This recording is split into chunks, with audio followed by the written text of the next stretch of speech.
Hello friends, total learning channel में आपका स्वागत है। फ्रेंड्स, आज इस वीडियो में हम लोग समास एवं विग्रह के ऑब्जेक्टिव जानेंगे। इस वीडियो देखने के बाद आपको कोई भी वीडियो देखने की ज़रूरत नहीं है। हेलो फ्रेंड्स, अगर आप हमारे चैनल से नहीं जुड़े हैं तो सब्सक्राइब करके जल्दी से जुड़ जाएं, क्योंकि इस चैनल पर प्रतिदिन वीडियो अपलोड हो रही हैं। एकदम क्वेश्चन, आने वाले क्वेश्चन को ही बताया जाता है, तो इस चैनल को सब्सक्राइब करना ना भूलें। और आज इस वीडियो में हम लोग समाज से जितने भी आने वाले क्वेश्चन हैं पैरामेडिकल में पूछे जा सकते हैं, उस क्वेश्चन को हम डील करेंगे आज इस वीडियो में। तो इस वीडियो के साथ बने रहें। चलिए वीडियो को स्टार्ट करते हैं।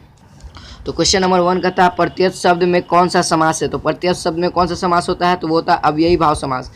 इसका एक ट्रिक है, जैसे शब्द के आगे में प्र, कु, स, सु, आ लगा रहे तो वो कौन सा समास हो जाएगा, अव्ययी भाव समास हो जाएगा। ठीक है, यानी पहला का सही आंसर हो जाएगा ऑप्शन नंबर ए।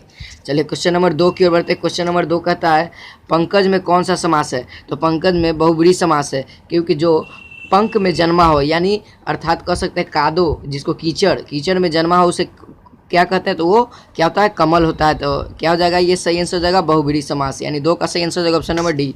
चलिए क्वेश्चन नंबर 3 की ओर बढ़ते। क्वेश्चन नंबर 3 कहता है किस समास में पहला पद प्रधान होता है। तो वो अव्ययी भाव समास है जिसमें पहला पद प्रधान होता है, यानी 3 का सही आंसर हो जाएगा ऑप्शन नंबर ए। चलिए क्वेश्चन नंबर 4 की ओर बढ़ते। क्वेश्चन नंबर 4 कहता है धर्माधर्म में समास बताइए। तो धर्माधर्म में द्वंद्व समास है, इसका विग्रह करेंगे तो बन जाएगा धर्म और अधर्म। ठीक है, क्या हो जाएगा, धर्म और अधर्म। चलिए क्वेश्चन नंबर 5 की ओर बढ़ते। क्वेश्चन नंबर 5 कहता है प्राप्तांक में समास बताइए। प्राप्तांक में समास क्या है, तो प्राप्तांक में तत्पुरुष समास है, यानी 5 का सही आंसर हो जाएगा ऑप्शन नंबर डी। चलिए क्वेश्चन नंबर 6 की ओर बढ़ते। क्वेश्चन नंबर 6 कहता है त्रिफला में समास बताइए। तो त्रिफला में आगे में क्या है, संख्यावाचक है, तो कौन सा समास होगा, वो हो जाएगा द्विगु समास, यानी 6 का सही आंसर हो जाएगा ऑप्शन नंबर बी। चलिए क्वेश्चन नंबर 7 के बढ़ते। क्वेश्चन नंबर 7 कहता है निर्धन शब्द में कौन सा समास है। तो निर्धन शब्द में बहुब्रीहि समास है। ठीक है, यहाँ पे क्या यूज होगा, बहुब्रीहि होगा, यानी 7 का सही आंसर हो जाएगा ऑप्शन नंबर बी। चलिए क्वेश्चन नंबर 8 की ओर बढ़ते। क्वेश्चन नंबर 8 कहता है महात्मा में शब्द समास बताइए। तो महात्मा में कौन सा समास है, तो महात्मा में कर्मधारय समास है। महान आत्मा, इसका विग्रह करेंगे तो क्या हो जाएगा, महान आत्मा। तो क्या हो जाएगा, 8 का सही आंसर हो जाएगा ऑप्शन नंबर बी। ऐसे क्वेश्चन को आप याद करते जाइए, क्योंकि यहीं से क्वेश्चन पूछने वाले हैं और कहीं से नहीं। चलिए क्वेश्चन नंबर 9 कहता है वीडियो पसंद आए तो लाइक करते चलें। इनमें से किस शब्द में कर्मधारय समास नहीं है। इन जो ऑप्शन दिया हुआ है इसमें से कौन सा जो कर्मधारय समास नहीं है, कौन सा है, तो इसका सही आंसर हो जाएगा भारतवासी। ठीक है, यानी 9 का सही आंसर हो जाएगा ऑप्शन नंबर ए, कर्मधारय समास नहीं है, भारतवासी। चलिए क्वेश्चन नंबर 10 के बढ़ते। क्वेश्चन नंबर 10 कहता है इस समास में पहला पद संख्यावाचक होता है। तो कौन सा समास है जिसका पहला पद संख्यावाचक होता है, अभी हमने देखा था पिछले क्वेश्चन में, तो वो हो जाएगा द्विगु समास। ठीक है, द्विगु समास में पहला पद संख्यावाचक होते हैं। 10 का सही आंसर हो जाएगा ऑप्शन नंबर बी।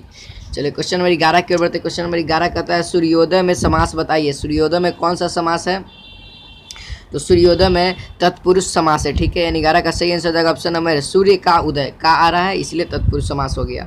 चलिए क्वेश्चन नंबर 12 के बढ़ते। क्वेश्चन नंबर 12 कहता है युधिष्ठिर में कौन सा समास है। युधिष्ठिर में कौन सा समास है, तो युधिष्ठिर में बहुब्रीहि समास है। ठीक है, क्या हो जाएगा, बहुब्रीहि समास, यानी 12 का सही आंसर हो जाएगा ऑप्शन नंबर बी। चलिए क्वेश्चन नंबर 13 के बढ़ते। क्वेश्चन नंबर 13 कहता है इनमें से किस शब्द में द्वंद्व समास नहीं है। इनमें से कौन सा जो द्वंद्व समास नहीं है, तो वो हो जाएगा बंधन मुक्त। ठीक है, बंधन मुक्त द्वंद्व समास नहीं है, जिसमें इसमें दोनों पद की प्रधानता होना चाहिए, लेकिन बंधन मुक्त में दोनों पद प्रधानता नहीं है, यानी 13 का सही आंसर हो जाएगा ऑप्शन नंबर डी। चलिए क्वेश्चन नंबर 14 की ओर बढ़ते। क्वेश्चन नंबर 14 कहता है षडानन में समास बताइए। तो षडानन में द्विगु समास है, कि कुछ षड आया हुआ है। ठीक है, तो 14 का सही आंसर हो जाएगा ऑप्शन नंबर ए भी और ऑप्शन नंबर बी भी। इसमें थोड़ा सा फॉल्ट है, क्योंकि जिसका 6 आनन होगा उसको भी कह सकते हैं, जैसे ब्रह्मा जी हो जाएगा, और आगे में क्या कहते हैं उसको, अंकवाचक है, संख्यावाचक है। तो इसका सही आंसर होना चाहिए ए और बी दोनों।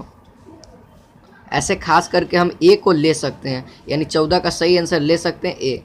चलिए क्वेश्चन नंबर 15 के बढ़ते। क्वेश्चन नंबर 15 कहता है सुख दुख में कौन सा समास है। अब देखिए, ये प्रथम पद भी प्रधान है और द्वितीय पद भी प्रधान है, तो किस में होता है, तो वो होता है द्वंद्व समास में, प्रथम पद भी और द्वितीय पद, यानी 15 का सही आंसर हो जाएगा ऑप्शन नंबर ए। चलिए क्वेश्चन नंबर 16 कहता है किस समास में दोनों पद मिलकर एक नया अर्थ प्रकट करता है तो वो कौन सा समास है? तो इसका सही आंसर हो जाएगा बहुब्रीहि समास। बहुब्रीहि समास दो पद मिलकर एक नया पद निर्माण करते हैं। 16 का सही आंसर हो जाएगा ऑप्शन नंबर ए। चलिए क्वेश्चन नंबर 17 के बढ़ते। क्वेश्चन नंबर 17 कहता है नरसिंह में प्रयुक्त समास बताइए। तो नरसिंह में कौन सा प्रयुक्त समास है? तो वो है कर्मधार है, ठीक है, यानी 17 का सही आंसर हो जाएगा ऑप्शन नंबर सी। चलिए क्वेश्चन नंबर 18 की ओर बढ़ते। क्वेश्चन नंबर 18 कहता है इकलौता में समास बताइए। इकलौता में कौन सा समास है? तो इकलौता में द्विगु समास है, ठीक है, यानी 18 का सही आंसर हो जाएगा ऑप्शन नंबर बी। चलिए क्वेश्चन नंबर 19 की ओर बढ़ते। क्वेश्चन नंबर 19 कहता है पथभ्रष्ट में कौन सा समास है? पथभ्रष्ट में कौन सा समास है? तो इसका सही आंसर हो जाएगा तत्पुरुष समास होगा। क्या होगा? तत्पुरुष समास, यानी 19 का सही आंसर हो जाएगा ऑप्शन नंबर बी। चलिए क्वेश्चन नंबर 20 की ओर बढ़ते। क्वेश्चन नंबर 20 कहता है देश सेवा में समास बताइए। देश सेवा में कौन सा समास है? तो देश सेवा में समास है तत्पुरुष समास, ठीक है, यानी 20 का सही आंसर हो जाएगा ऑप्शन नंबर सी। चलिए क्वेश्चन नंबर 21 की ओर बढ़ते। क्वेश्चन नंबर 21 कहता है कुल श्रेष्ठ में कौन सा समास है? कुल श्रेष्ठ में कौन सा समास है? तो कुल श्रेष्ठ में तत्पुरुष समास है, ठीक है, यानी 21 का सही आंसर हो जाएगा option number B. Question number 22 की ओर बढ़ते। क्वेश्चन नंबर 22 कहता है सतसई समास बताइए। सतसई में कौन सा समास है? तो सतसई में द्विगु समास है। क्या है? द्विगु समास, यानी 22 का सही आंसर हो जाएगा ऑप्शन नंबर डी। चलिए क्योंकि आगे में आपको पता होना चाहिए, आगे में सात है, संख्यावाचक है। Question number 23। क्वेश्चन नंबर 23 कहता है दीर्घायु में समास बताइए। दीर्घायु में समास क्या हो जाएगा? तो दीर्घायु में कर्मधारय समास हो जाएगा, क्योंकि आगे का वर्ड इसमें होता है जो गुण बताता है, यानी जिसकी आयु दीर्घ हो, गुण बताया ना, तो क्या हो जाएगा? कर्मधारय हो जाएगा, यानी 23 का सही आंसर हो जाएगा ऑप्शन नंबर सी। चलिए क्वेश्चन नंबर 24 को बताते। क्वेश्चन नंबर 24 कहता है पंचानन में समास बताइए। पंचानन में कौन सा समास हो जाएगा? तो पंचानन में बहुब्रीहि समास होगा। द्विगु भी होगा, लेकिन सबसे पहले हम लोग बहुब्रीहि मानेंगे, क्योंकि जिसके 5 आनन है अर्थात ब्रह्मा, तो इसका सही आंसर हो जाएगा ऑप्शन नंबर डी। चलिए क्वेश्चन नंबर 25 कर बढ़ते। 25 नंबर कहता है त्रिनेत्र में समास बताइए। ये द्विगु भी हो सकता है, बहुब्रीहि भी होगा, लेकिन सबसे पहले हम लोग क्या मानेंगे? बहुब्रीहि मानेंगे। 25 का सही आंसर हो जाएगा ऑप्शन नंबर सी। त्रिनेत्र किनके होते हैं? तो अर्थात शंकर। चलिए क्वेश्चन नंबर 26 की ओर बढ़ते हैं। आकंठ में कौन सा समास है? तो आकंठ में हमने पहले बताया आ उ कु से रहे, तो कौन सा हो जाएगा? अव्ययी भाव समास, यानी 26 का सही आंसर हो जाएगा ऑप्शन नंबर सी। चलिए क्वेश्चन नंबर 27 की ओर बढ़ते हैं। क्वेश्चन नंबर 27 कहता है संगीतज्ञ में कौन सा समास है? संगीतज्ञ में कौन सा समास है? तो वह तत्पुरुष समास, यानी 27 का सही आंसर हो जाएगा ऑप्शन नंबर डी। चलिए क्वेश्चन नंबर 28 की ओर बढ़ते हैं। क्वेश्चन नंबर 28 कहता है यथासाध्य में कौन सा समास है? जिसका कोई अर्थ ना हो तो उसमें क्या कहते हैं? अव्ययी भाव समास, यानी 28 का सही आंसर हो जाएगा ऑप्शन नंबर बी। चलिए क्वेश्चन नंबर 29 के बढ़ते। क्वेश्चन नंबर 29 कहता है चतुर्वेद में कौन सा समास है? तो चतुर्वेद में कौन सा समास है? वो द्विगु हो जाएगा, ठीक है। 29 का सही आंसर हो जाएगा ऑप्शन नंबर है, क्योंकि इसके आगे में क्या है?